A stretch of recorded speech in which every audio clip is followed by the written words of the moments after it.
그러니까 밥도 먹고 오지. 나 아까 지금 1시 40분에 일어난 거 아니야? 네. 어? 네. 자.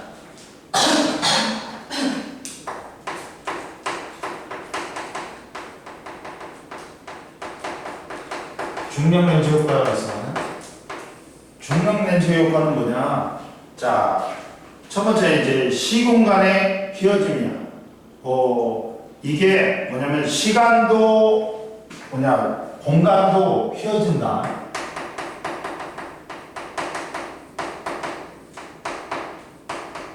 뭐냐면 이제 중력 렌즈는 중력에 의해서 뭐가 휘어진다? 빛이 휘어지는 게 있어. 응? 그리고 빛이 휘어진다. 중력에 의해서 빛이 휘어지는 게 있어. 뭐냐면 그래도 다음 주부터 시험 대비 하는 게 낫잖아. 응? 처음부터. 문제 좀 이제 풀어봐야지. 갖고 선생님이 그거 있잖아, 수능 특강 같은 거 줄 테니까 올해 것도 있고 내년 것도 있어, 작년 것도 있어. 그거 풀어보면 되지 뭐. 자, 봐봐. 중력에 의한 빛의 휘어짐, 가속 좌표기에서는 빛이 휘어져 보이는 것과 같이 중력이 작용하는 곳에서 빛이 휘어진다. 자, 봐라. 자, 정지에 있거나 봐봐. 우주선 안에서 수평으로 비춘 빛을 우주선 안에서 보았을 때는 우주선 운동 상태에 따라 빛의 경우는 다음과 같다. 봐봐. 중력이 작용하지 않는 정지에 있는 공간에서는 어떻게 돼? 정지나 등속 운동은 뭐야? 빛이 직진하는 것처럼 보인다. 근데 중력이 작용하지 않는 공간에서 가속도 운동하는 우주선은 어떻게 돼? 야, 위쪽으로 가속도 운동하지. 그러다 보니까 어떻게 돼? 관성력을 어디로 받아? 밑으로 받으니까 빛을 비친 지점보다는 낮은 위치에 빛이 도착하는 것처럼 보여. 도착함으로 빛이 휘어지는 것처럼 보인다. 즉, 그리고 중력이 작용하는 정지에 있는 우주선에서는 등가의 원리에 따라 다와 같은 현상이 일어나므로 빛이 중력에 의해서 휘어지는 것처럼 보여. 그러니까 관성력이나 중력이나 어떻게 돼? 구분을 못하잖아. 그러니까 야, 정지나 등속이지. 중력이 작용하지 않으면 빛은 직진한다. 근데 중력이 작용하거나 이제 이게 중력이 작용하지 않는 공간에서 우주에서 가속도 운동하지. 관성력 받아가지고 휘어진 것처럼 보여. 중력에 의해서도 휘어진 것처럼 보여. 이게 중력에 의한 빛의 휘어짐이다. 그리고 두 번째, 중력에 의한 공간의 휘어짐도 있다.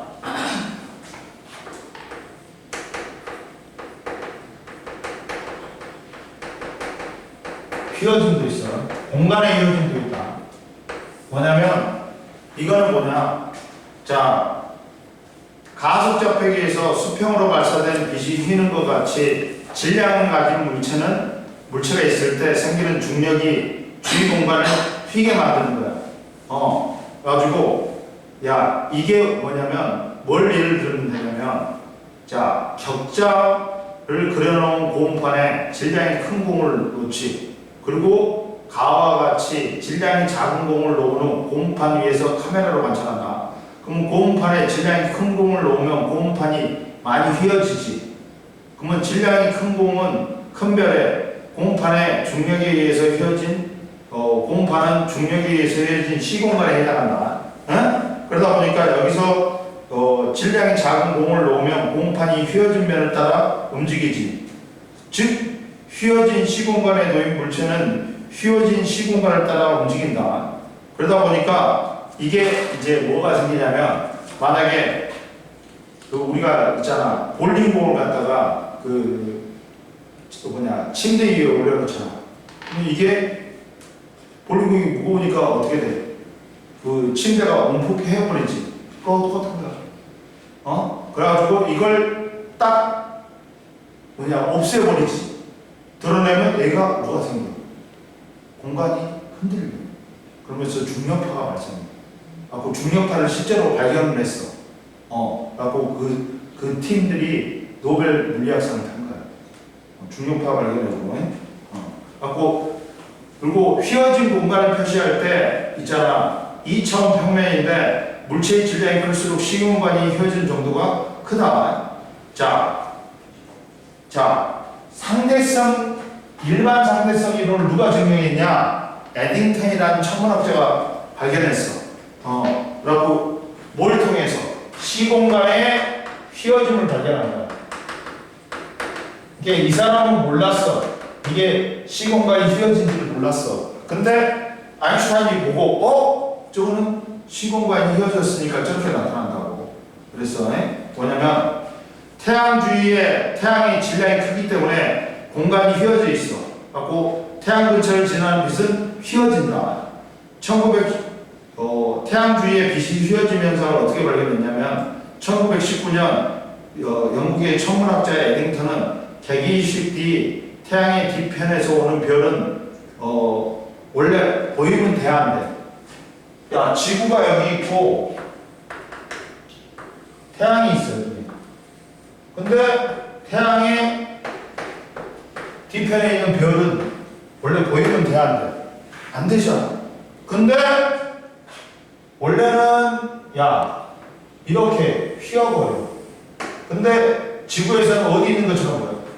별이 여기 있는 것처럼 보여. 근데 원래는 보이면 안 돼. 근데 시공간이 휘어지니까 보이는 거야.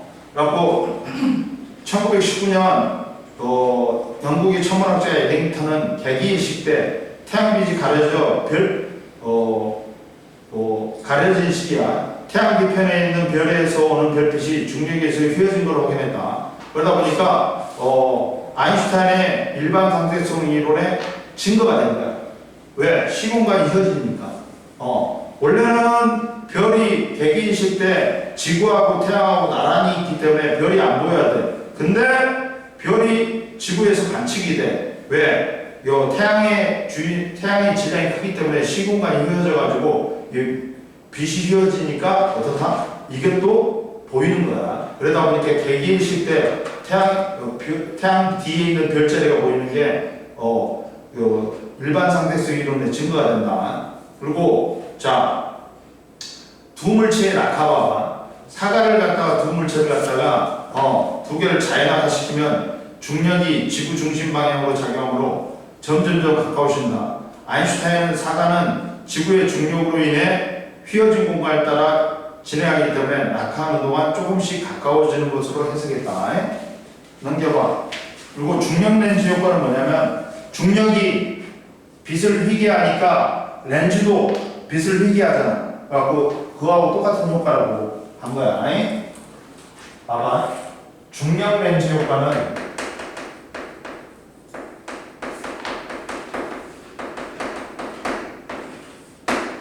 여기에서 보면 볼록 렌즈를 지날 때 빛이 굴절하듯이 중력이 볼록 렌즈 역할을 하여 빛을 휘게 하는 현상이다. 즉, 봐봐. 원래 퀘이사는 원래 보이면 안 돼.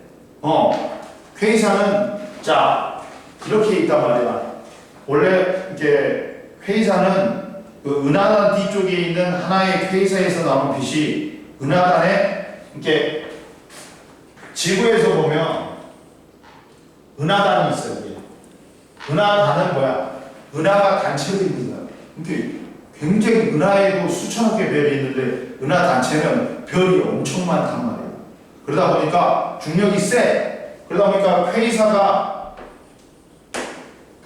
원래 보이면 안 되거든. 근데 이게 휘어져가지고 이렇게 보이는 거야.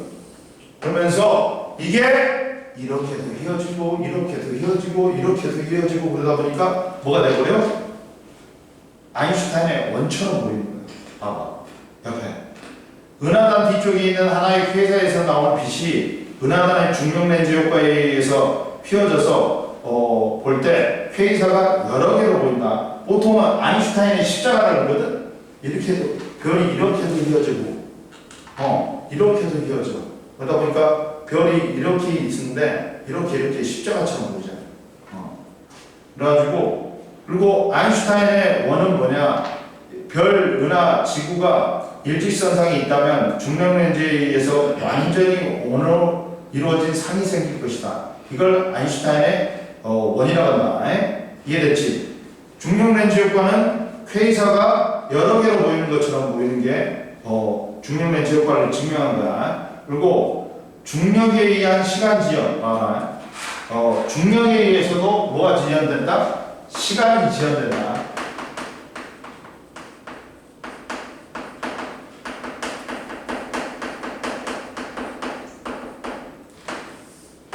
중력에 의한 시간 지연인데 중력이 작용하는 공간에서 중력이 영향으로 시공간이 이어지는데 시공간이 많이 이어진 것일수록 시간은 어떻게 돼? 느리게 흐른다. 자 봐봐. 그래서 중력이 큰 곳이 중력이 작은 곳보다 어떻다?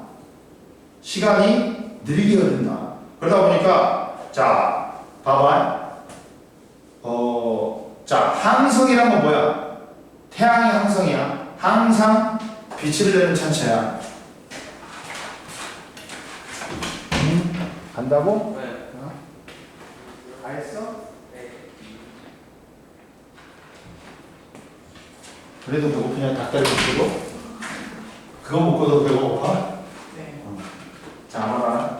그러다 보니까 항성은 스스로 빛을 내는 천체야. 그 핵융합 반응해가지고. 그러면 항성의 반지름이 감소하여 밀도가 증가하면 항성 중심의 부분에 중력이 크게 작용하여 시공간이 휘어진다. 심하게 휘어진다. 크기가 작고 질량이 큰 천체일수록 탈출 속도가 커지는데 이 탈출 속도가 빛의 속도에 도달할 수 있어. 탈출 속도가 커지다 보면 중력이 세가지고 이 천체는 빛을 포함한 어떤 것도 빠져나올 수 없기 때문에 이러한 천체를 뭐라 그래? 블랙홀이라고 그래. 그러다 보니까 블랙홀은 시간이 엄청 느리게 가겠지. 즉 항성 주위의 시간은 느리게 가는데 항성이 수축해 가지고 더 밀도가 커지지. 그러면 시공간을 많이 이어져. 그러다가 이 계속 수축하다 보면 그 밀도가 너무 커져 갖고 탈출 속도가 빛의 속도에 다다라 버리는 거야. 그러면 빛도 못 빠져나가는 뭐가 돼 버리는 거야? 블랙홀이 돼 버리는 거야. 응? 이해됐지? 그러다 보니까 블랙홀은 크기가 크고 질량이 크고 크기가 작은 천체일수록 중력이 크게 작용하기 때문에 천체의 탈출 속도가 커진다. 이렇게 중력이 매우 커서 빛조차 탈출을 할 수 없는 천체를 우리는 뭐라 그래? 블랙홀이라고 그래. 블랙홀의 탄생은 태양의 질량의 3배에서 4배가 넘는 별이 핵융합 반응을 멈추면 중력에 의한 수축하면서 영원히 붕괴하여 블랙홀이 된다. 그러면 이때 일반 상대성 이론에 따르면 질량이 매우 큰 블랙홀 주위의 시공간은 빛조차 탈출할 수 없을 만큼 극단적으로 휘어져 있어. 그래서 시간이 매우 느리게 흐르기 때문에 마치 시간이 정지해 있는 것 같은 현상이 나타난다.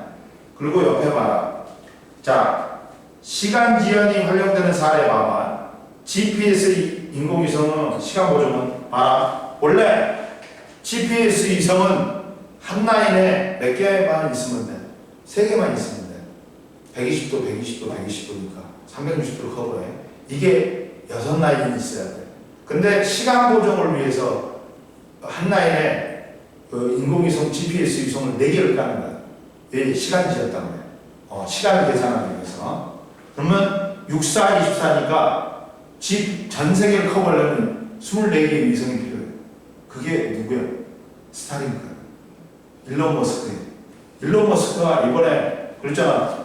야, 우러 전쟁에서 엄청난 영향을 미쳤잖아. 야, 이 새끼들이 이제 우크라이나가 이제 러시아가 막 침공해갖고 막 이거 GPS 위성해갖고 막 탄도 미사일 쏘고 그랬단 말이야.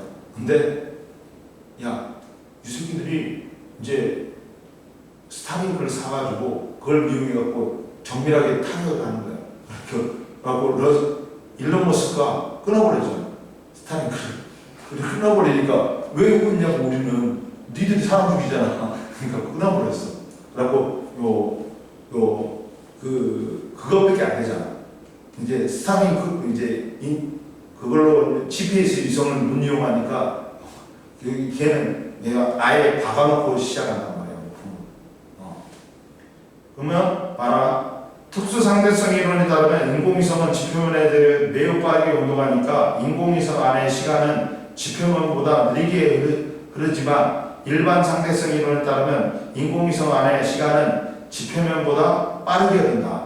실제 GPS 인공위성에서는 일반 상대성 이론에 의한 효과가 더 커. 이게 특수상대성 이론에 의해서는 느리게 흘러. 근데 일반 상대성 이론은 빠르게 흘러.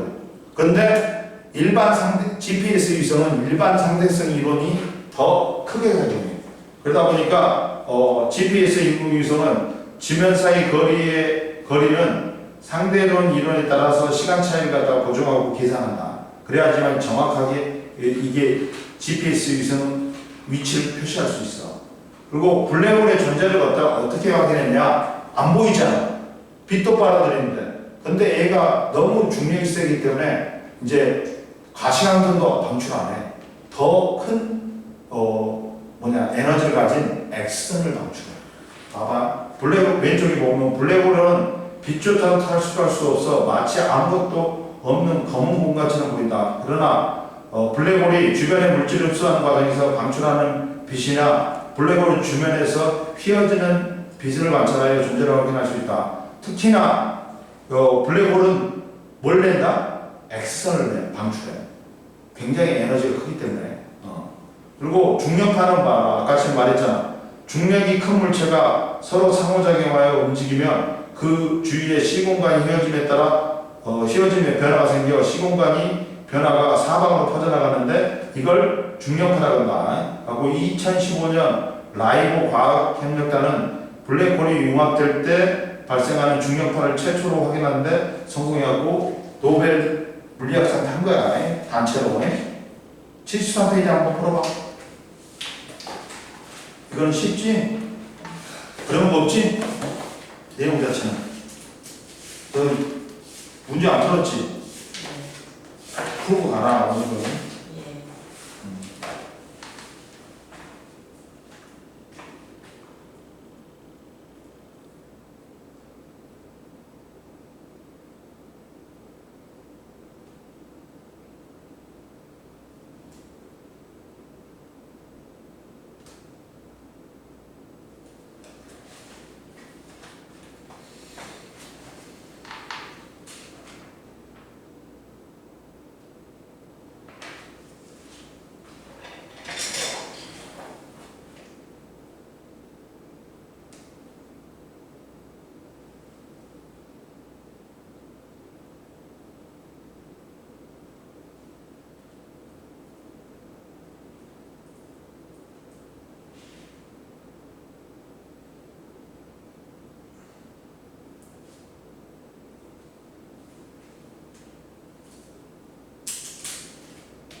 그리고 좀만 쉬어.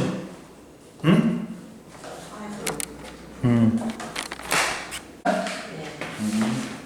보자 또 이제는 오늘은 단열과 열팽창을 보자. 마이쮸 갖고 와. 거기 그 하리보 통에 있다.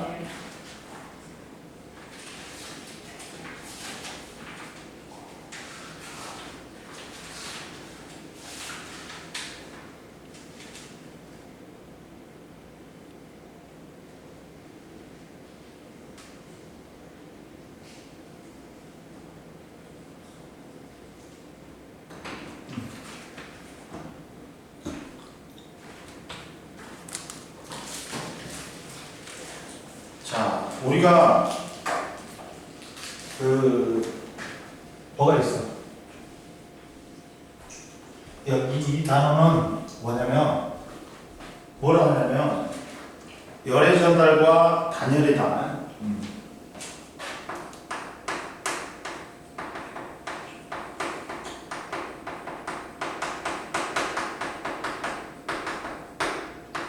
근데 이제 여기서 우리가 이제 우선 온도하고 열에너지의 차이점은 뭐잖아. 온도는 뭐야?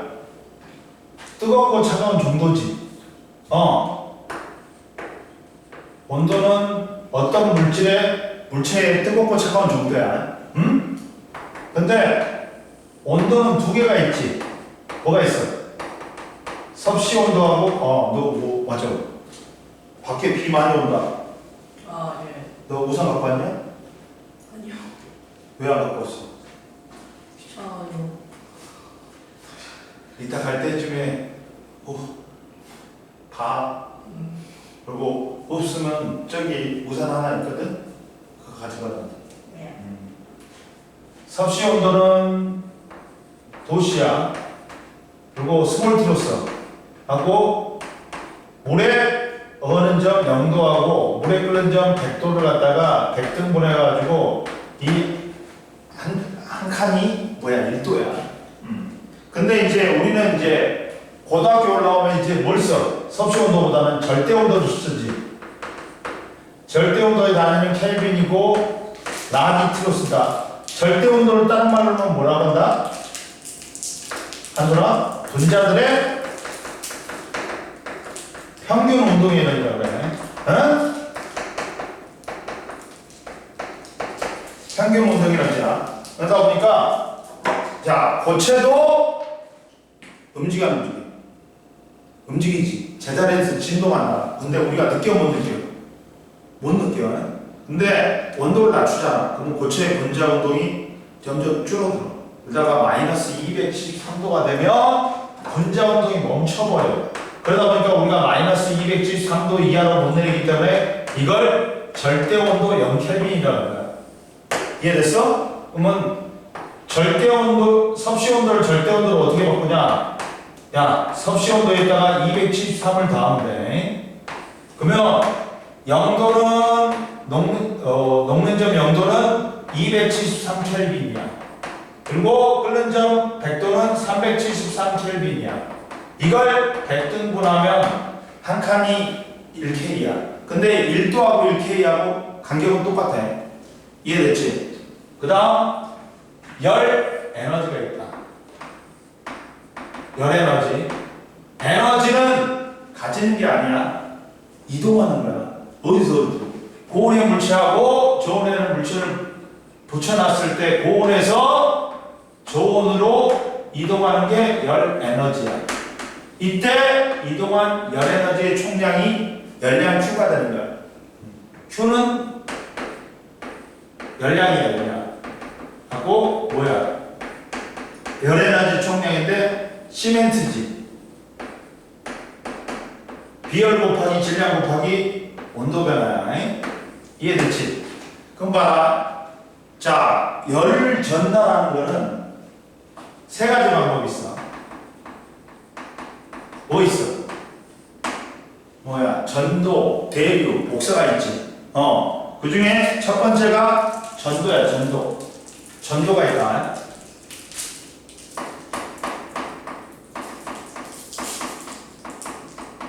전도가 있는데 전도는 주로 고체에서 일어나지. 모닥불에다가 그 뭐냐 저기 그 캠핑 가가지고 그 무슨 마시멜로를 갖다 구워 먹지. 근데 거기 끝에만 됐는데 시간이 충분히 지나면 이 끝에도 반대편 끝에도 뜨거워져. 이게 전도야. 이게 분자가 그 끝에 있는 분자가 열을 받지. 그러면 그게 운동 에너지로 전돼. 하고 그 운동 에너지가 다음 입자한테 전달되다 보니까 이게 이제 끝까지 뜨거워지는 거야.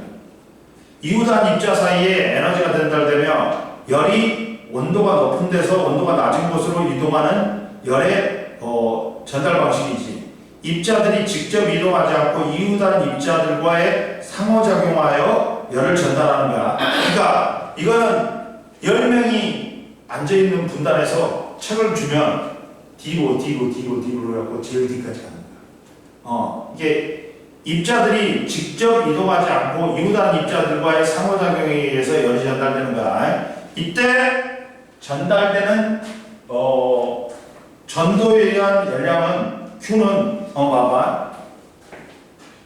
전도에 의한 열량 Q는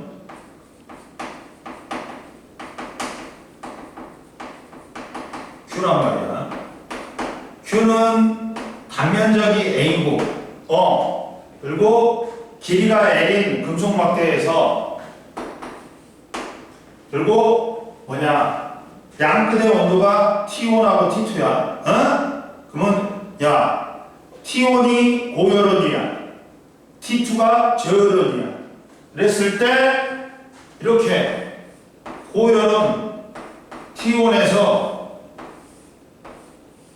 T2로 열이 이동하겠지.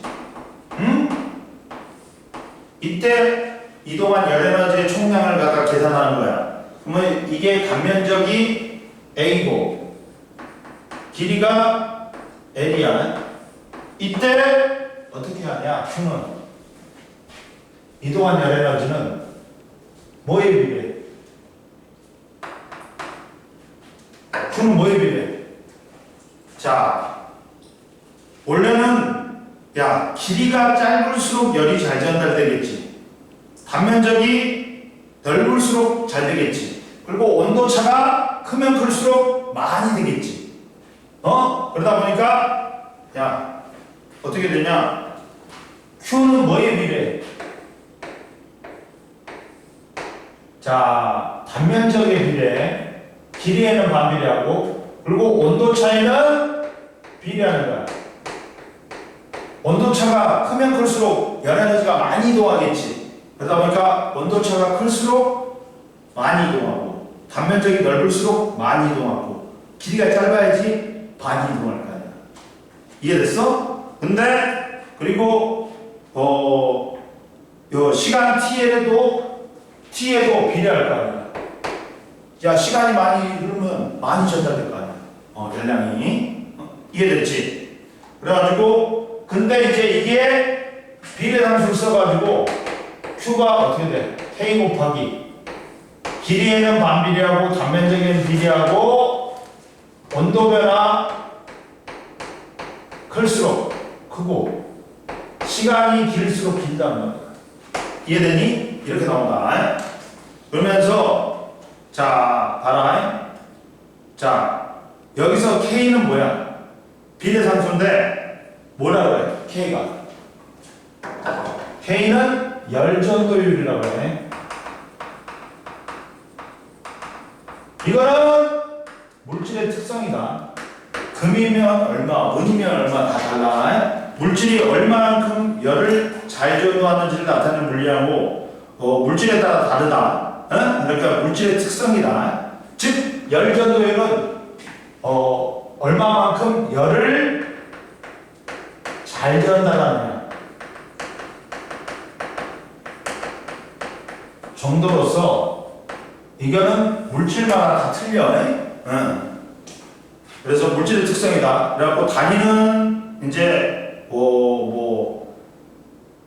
n분의 nk 곱하기 w 뭐냐 n 도시 분의 w다. 이렇게 뭐냐면 미터 곱하기 켈빈이야, 켈빈. 이거 W가 뭐냐? W가 그죠? W가 뭘까?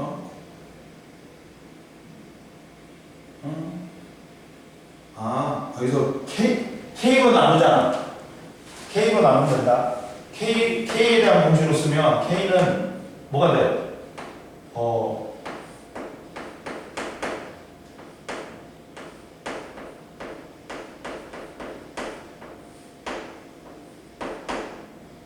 그리고 QN이잖아. 이렇게 되죠. 그러면 얘가 W야. 그리고 얘가 미터 이게 뭐지? 뭘로 나눠져야지? 그러면 얘가 n분의 열전도율이 단위가 켈빈인 걸 알겠는데 K가 잠깐만.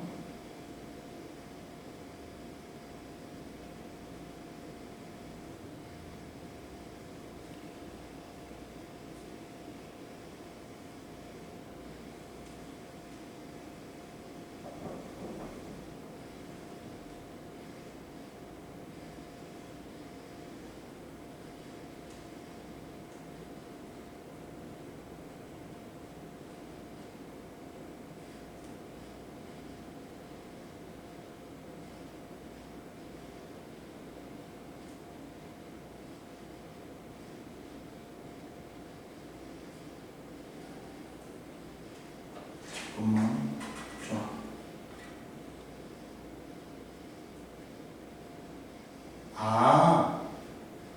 1와트구나.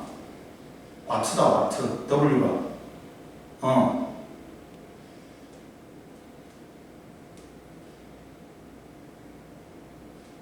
1초 동안에 1m의 두께 제로에 양단에서 1켈빈의 차이가 있을 때 1초 동안에 1와트의 열을 이동하는 거래. 이해됐어? 그리고 열전도율이 크면 어떻게 되겠어? 열을 잘 전달하겠지. 그리고 옆에 봐. 보충자료에서 뭐가 나왔냐? 열과 열량이 있다. 열은 고온의 물체에서 저온의 물체로 이동하는 에너지가 열 에너지고, 이때 이동하는 열 또는 열 에너지의 양을 열량이라고 한다. 열량의 단위는 줄을 사용하지만 칼로리를 쓰기도 한다. 1칼로리가 4.2줄이야. 네가 1칼로리를 먹으면 네가 4.2줄만큼의 운동을 해야 돼. 소비하려면. 뭔 말인지 알겠지? 그러니까 1kcal면 4,200줄인 거야. 4,200줄을 갖다 네가 써야 돼. 알겠지? 그리고 전도에 의한 열의 이동은 봐라. 금속 막대에 가열된 부분은 입자의 진동이 활발해지고, 이오단 입자에게 이 운동의 에너지 전달하다 보니까 끝에까지 뜨거워지는 거야. 그리고 여러 가지 물질의 열 전달율은 은이 굉장히 높지. 구리, 금, 알루미늄, 철, 그 다음에 콘크리트 같은 거, 유리 같은 거, 물, 공기는 진짜 열 잘 전달 안 하는 거야. 그리고 이제 두 번째, 대류가 있어. 대류는, 얘는 주로 고체에서 일어나. 전도는.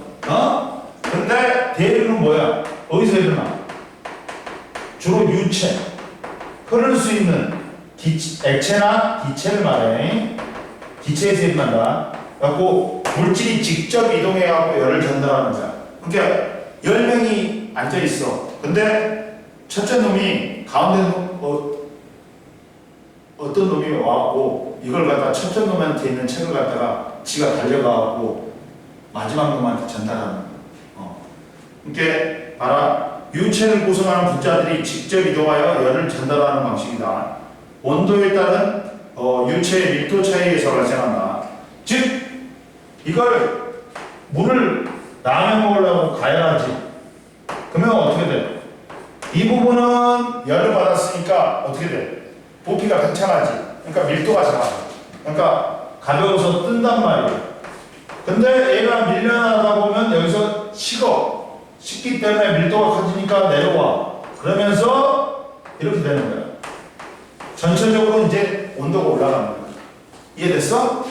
즉 액체의 아래쪽을 가야 하면 액체의 밀도가 작아지는 부분이 위로 올라가고 위에 있던 액체는 밀려 내려와서 가열되는 순환 과정을 반복하면서 액체 전체로 열이 전달된다. 그리고 복사는 매질 없이도 열이 전달되는 방법이야. 복사는 전자기파 형태로 매질 없이도 전달이 되는 거야. 자, 복사는 물체가 전자기파 형태로 열 에너지를 방출하면서 한 물체에서 다른 물체로 열을 직접 전달하는 방식이지. 제일 앞에 놈이 책을 제일 끝에 놈한테 던져버리는 거야. 똑같아. 중간에 매질 없이 직접 열을 전달하는 거야. 그래갖고 모든 물체는 복사의 방식으로 열 에너지를 방출한다. 그래갖고 자, 복사에 의한 열의 이동에서 적외선 사진은 체온과 비슷한 온도에서는 주로 적외선 형태로 복사 에너지를 방출하고 이제 온도가 높으면 자외선 형태로 온도가 중간이면 가시광선입니다. 그리고 이제 단열이 있어. 단열은 뭐야? 열을 차단하는 거예요.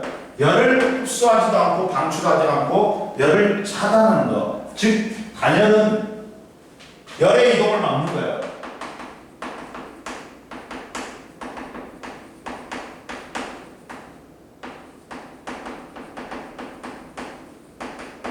이거다. 그러면 보자. 이때 단열이 열되려면 뭘 막아야 돼? 전도, 대류, 복사를 막아야 돼. 열의 전달을 막아야 돼. 그러다 보니까 단열재는 단열에 이용되는 재료로서 옛날에는 제일 많이 쓴 게 뭐였어? 스타이로폼. 스타이로폼이 공기가 많단 말이야. 그 속에. 그 다음에 그 공기가 대류라든지 전도에 열을 차단한다. 벽면은 건물재의 단열 효과를 높이는 방법. 벽면은 단열재가 두꺼울수록 열을 전달 강해하므로 단열재의 두께를 두껍게 하거나 열전도율이 낮은 단열재를 사용하고 이중창 사이에는 공기의 단열재의 역할을 하면서 공기가 열전도율이 낮잖아. 그러니까 공기를 이중창에는 그 사이에는 공기가 있어가지고 열전달을 차단하는 거야. 그리고 우리가 겨울에 여러 곳에 여러 벌에 옷을 껴입는 게 뭐야? 거기다 공기를 채우는 거야. 공기를 채우는 효과가 있어. 단열 효과가 있으니까 따뜻한 거야. 이해됐지? 그 다음 올라와봐. 저기 91페이지를 봐봐.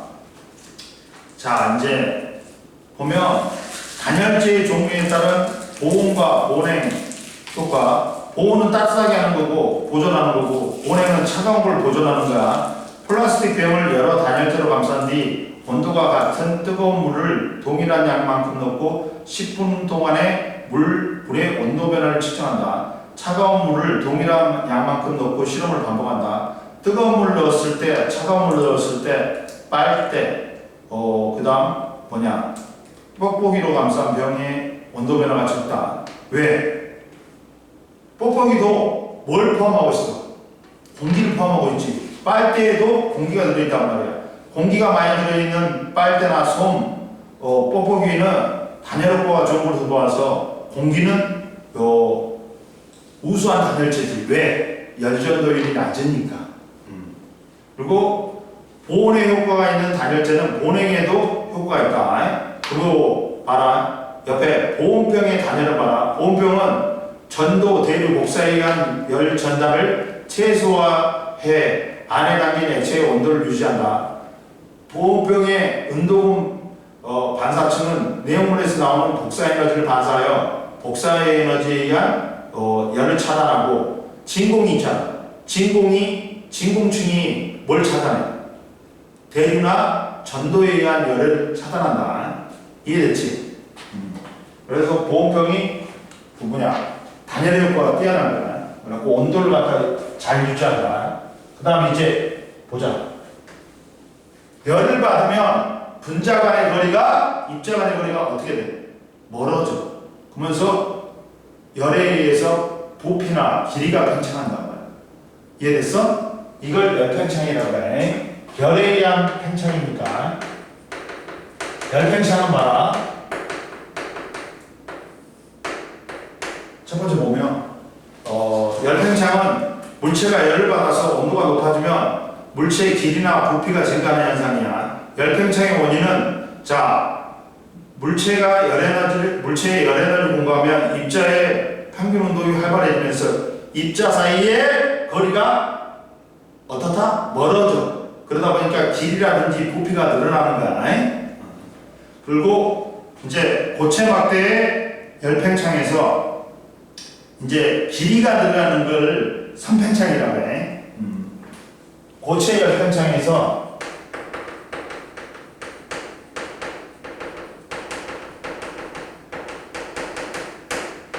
길이가 늘어나는 게 선팽창이라고 해. 근데 선팽창은 처음 길이가 델타 제로인 L0인 막대의 온도가 델타 T만큼 증가함에 따라 막대 길이는 델타 L은 늘어난 길이 델타 L은 처음의 길이와 온도 변화량 T에 비례하고 금속 막대의 온도가 델타 T만큼 변할 때 막대의 나중 길이 L은 다음과 같다. 얼마야?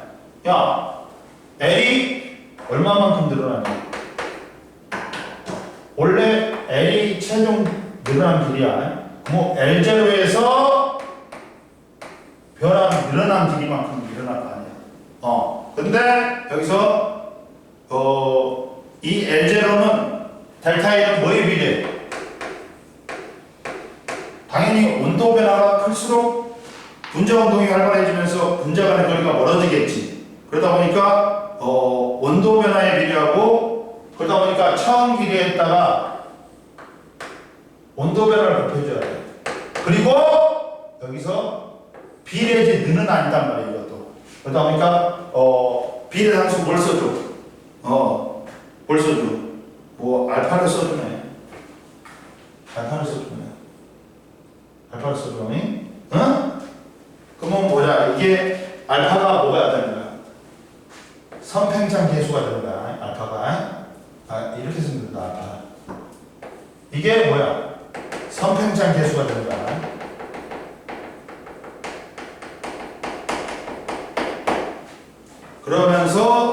그러다 보니까 이걸 묶어버리면 또 이게 되잖아. L0는 1 플러스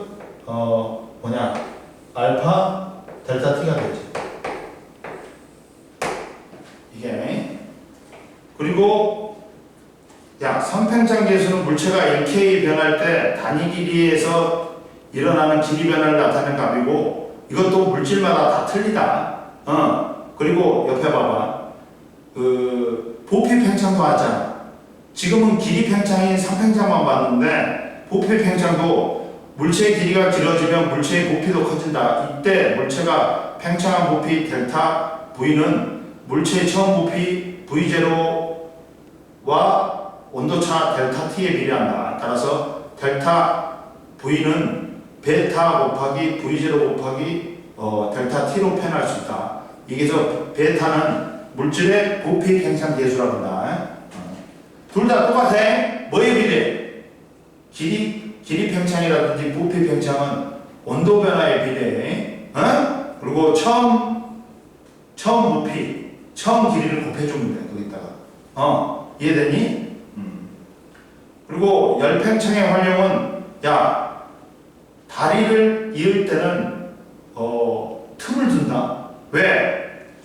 여름에는 늘어나, 겨울에는 줄어드니까. 갖고 어긋나면 안 되잖아. 선로도 어떻게 돼? 딱 안 붙여. 선로도 틈을 준단 말이야. 왜? 여름철에 늘어나고 만약에 딱 붙여놓으면 이게 선로가 휘어버려. 그래서 다리의 이음매는 여름에는 열팽창으로 다리가 길어져 휘어지는 걸 방지하기 위해 이음매 사이에 공간을 둔다.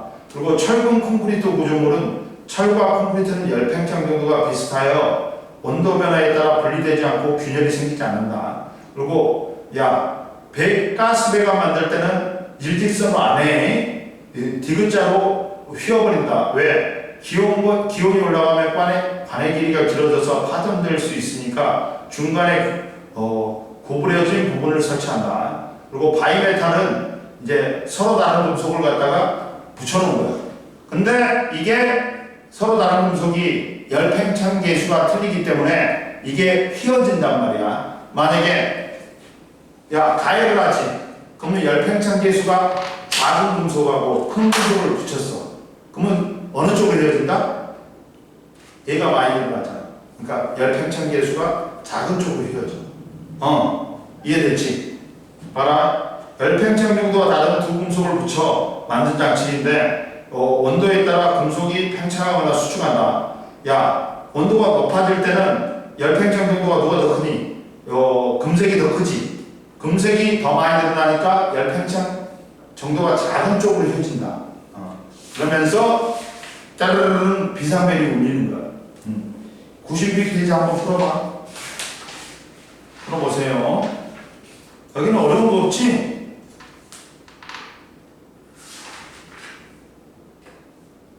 야, 92페이지와 93페이지 한번 풀어봐. 이거는 여기도 풀어봐. 속이 쓰리네. 왜 이렇게 없어?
다 했어? 그 문제 그 앞에 우산 갖고 왔냐? 뭡니까?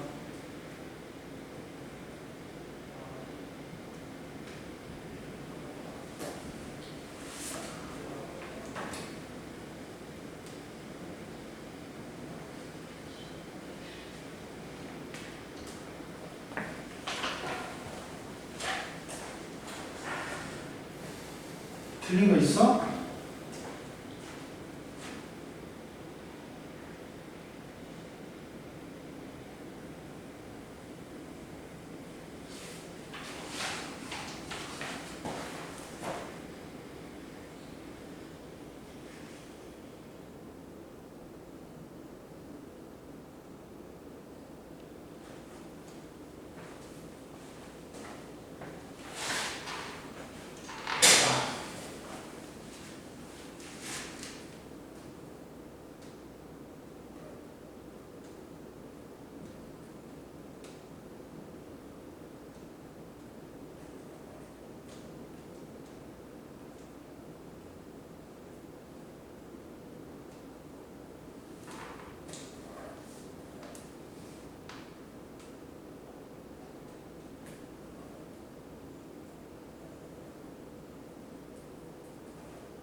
모르고 있어?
풀었어? 자, 여기 98페이지 봐. 보면 여기에 뭐가 나오냐면 이제 비열하고 잡열이 있다. 비열은 뭐야? 비열은 이거야.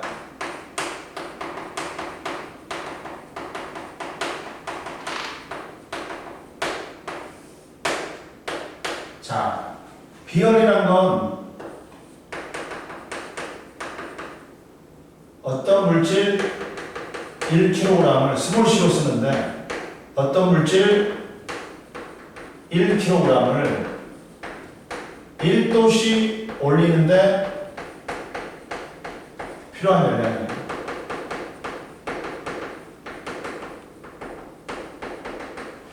그 물질의 특성이야. 물질마다 다 비열 틀리다. 에? 그러면 비열이 크면 어떻게 될까? 요 1도 올리는데 열량이 많이 필요해. 그러니까 온도 변화가 적단 말이야. 즉 비열이 크지. 비열이 크면 천천히 가열을 된다. 비열이 작지. 그러면 빨리 가열된다. 그러면 뚝배기하고 양은냄비 중에서 누가 비열이 커? 그렇지. 뚝배기는 그러다 보니까 데핀 다음에 천천히 식으니까 찌개를 담았네. 근데 라면 끓일 때는 뭘 이용한다? 네.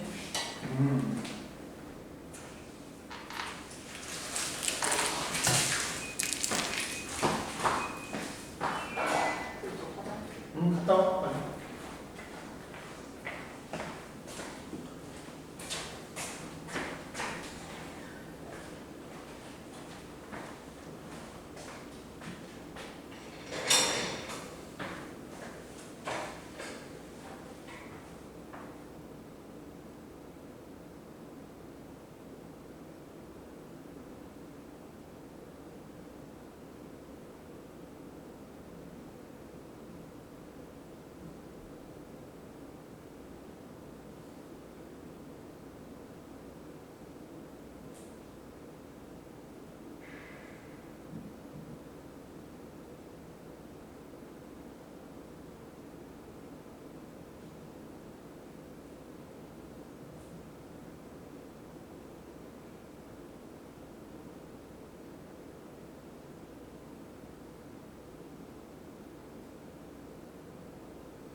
야, 네.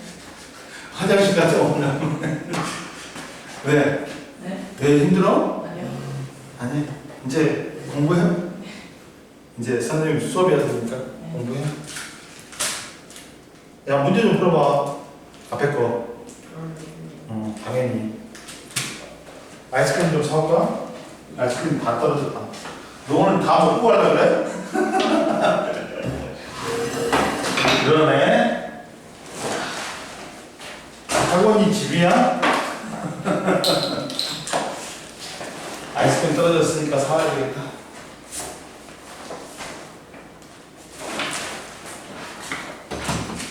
아이고.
어유 운이 왔어? 이거 뭐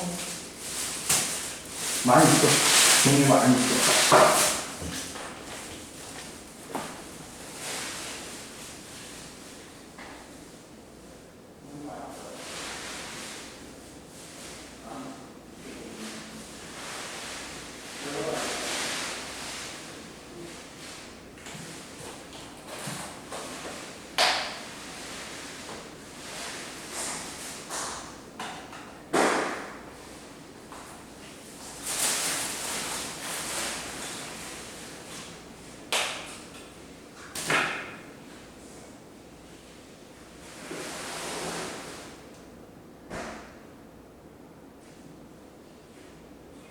이제 괜찮아.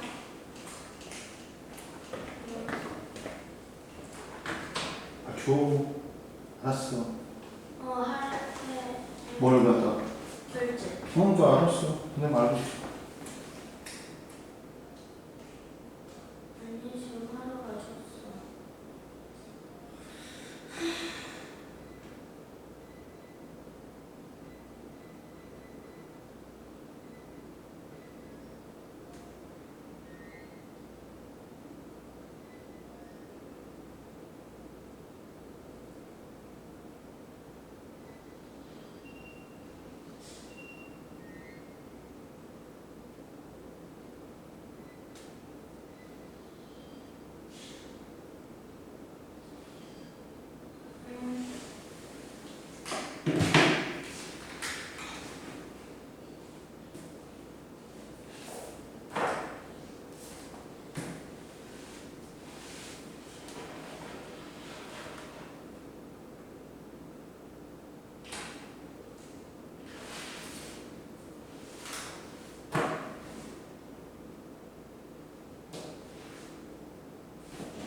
그냥 전주가 뭐 재밌었어? 힘들어요. 응? 저희 원래 구강해야 돼요? 음. 왜요? 너 어제 수업을 안 받았잖아. 잠시만요. 오늘은 그거 빼줄게. 여보세요? 아니 쌤이 오셨어. 아이스크림 사러 가셨어. 아니야. 선생님 없다고 엄마한테 전화한 거야? 왜? 아니, 엄마가 먼저 전화를 한 거예요. 그래? 선생님 아이스크림 사러 갔다 왔지? 밑에. 아니 응. 제가 거기 먼저 있었거든요. 응. 근데 쌤이 있는 거 보고 그대로 조용히 나갔어요. 응. 아, 씨. 엘리베이터에? 아니요? 그 가게. 아, 그 가게? 너 그때 올라왔어? 네. 늦게 왔네? 아니 시험 끝나고 집에 가서 햄버거 먹고 있는데 엄마가 갑자기 가야가지고 비 오는데 걸어왔잖아요. 지금 비 안 오잖아. 와요. 비만 때문에 쫄딱 젖었잖아요 지금. 언제 또 별로 안 됐는데? 네, 이책 맞아요. 응, 맞아. 근데 얘는 15개 줬는데? 응? 방금 봤더니 15개 줘 있는데요? 이거 근데 바꾸면 안 되는데? 산지 엄청 오래됐는데? 22년 예정이어야 되는데? 왜, 어디서 샀어? 쿠팡이요.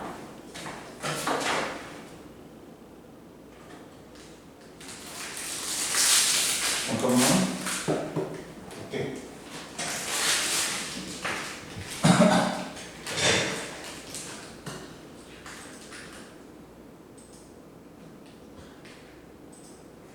쌤, 그리고 제가 어제 문자를 했는데 왜 안 보시고 전화를 하셨어요? 응? 아니, 버스에서 멀미하고 있는데 전화가 없는데 어떻게 받아요? 자고 일어났더니 전화가 와 있더라고요. 응.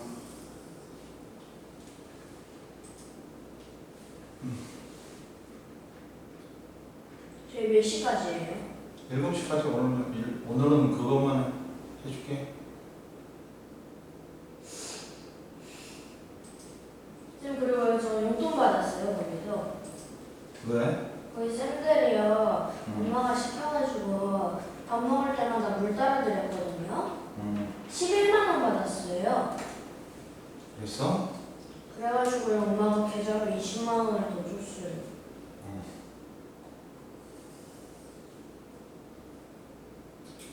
아 그래요.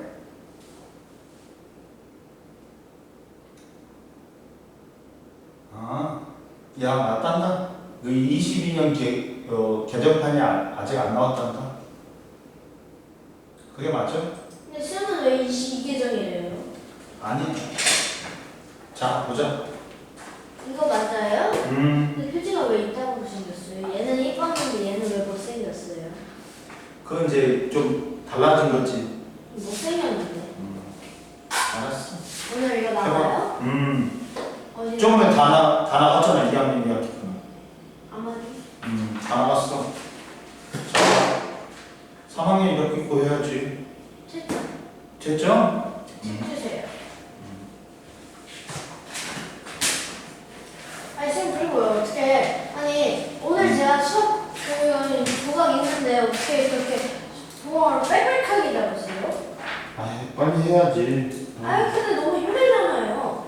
아, 오늘 그거 빨리 주잖아. 그러니. 아니 수학하면서 6시간을 썼다니만 나왔는데 알았어, 빨리 해.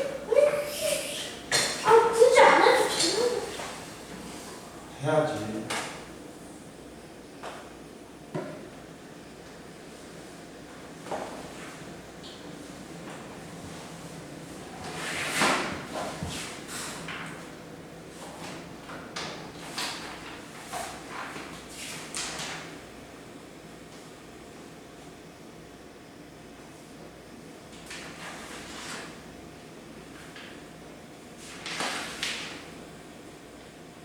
네 아닌데.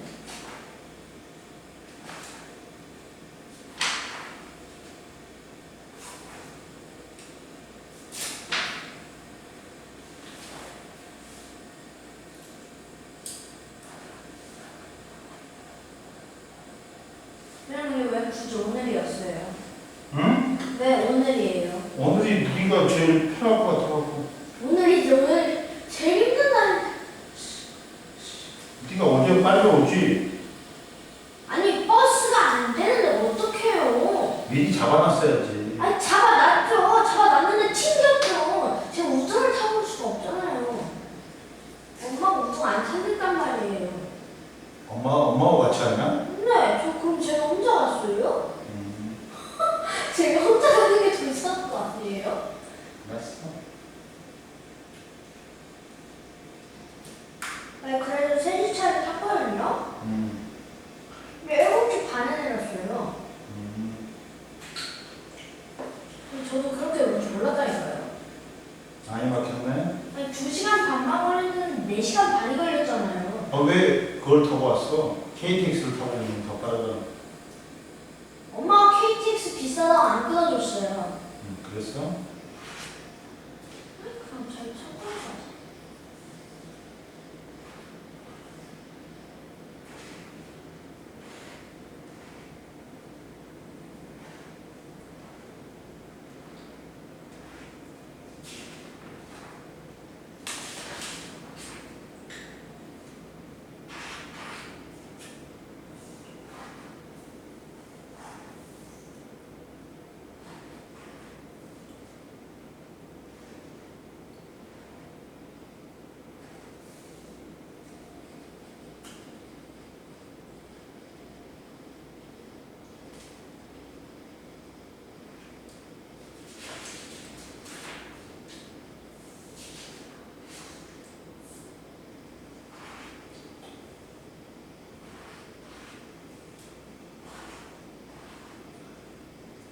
쌤 그럼 어떻게 밤에 전화를 할 수 있어요?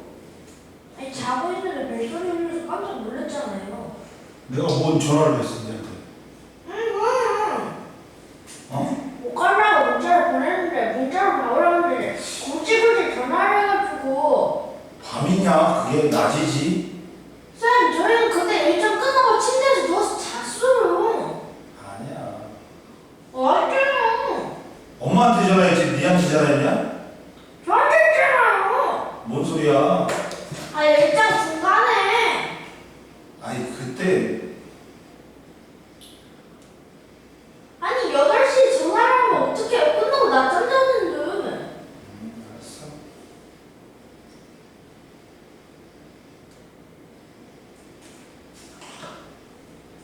쌤, 근데 제가 못 믿어서 엄마한테 전화를 한 거예요? 아니야 뭐 네가 전화 안 받으니까 엄마한테 전화한 거지. 아니, 못 간다고 문자를 보냈잖아요. 아니 보충 잡으려고 보는 거지. 아, 뭐.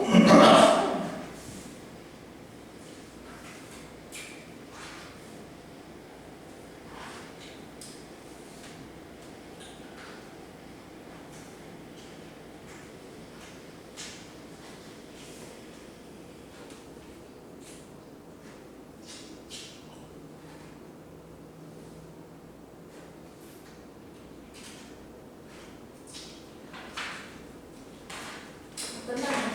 됐어요. 가보자. 줘.